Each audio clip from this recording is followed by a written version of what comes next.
अगला प्रश्न है कि कहीं तो मुरलियों में कहा गया है कि अखबारों में छपवाने के लिए पैसा मत दो, और कहीं कहा है कि पैसा देकर भी छपवा लेना चाहिए मैटर, तो कौन सी बात सही माने?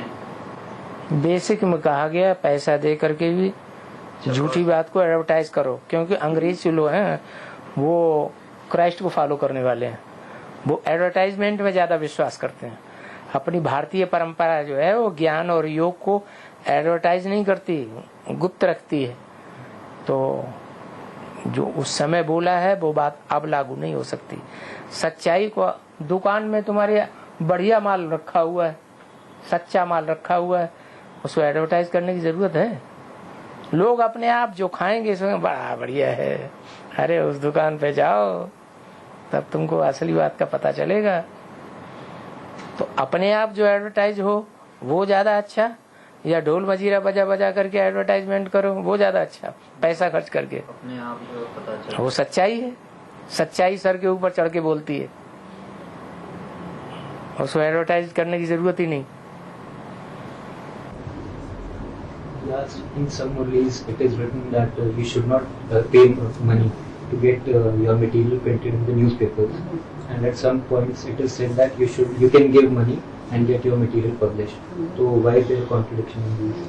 Baba said it is about the basic knowledge that you can give money and get your material published for the advertisement, because there are the Christian souls and the followers of Christian who like to advertise, but in the Indian tradition, yoga and gyan, they are not the things to be advertised.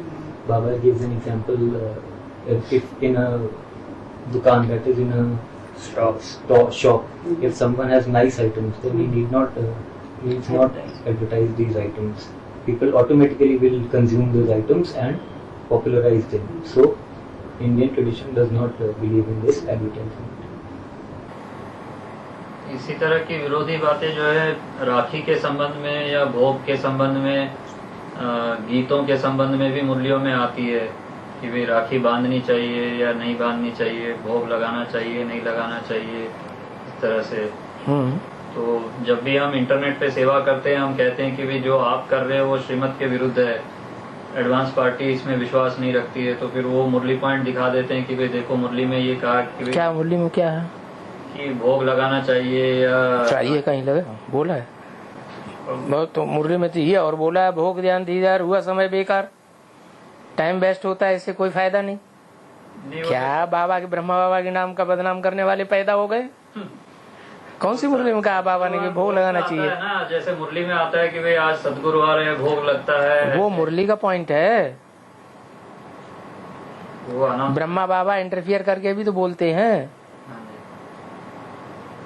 तो जहाँ भोग भोग की बातें हैं वो सब भोग ही बोलते हैं। वो घड़ी घड़ी मुरली चलती जा रही है, अच्छा टोली बांधो, टोली लाओ, बच्चे तुमको टोली मिली, ये क्या बात हुई? ये ब्रह्मा बाबा की इंटरफेरेंस है। तो फिर अंदर से समझते हैं हम जो बोल रहे हैं उससे कोई असर नहीं पड़ रहा है, तो टोली खुला के खिला के मुंह बंद कर दो।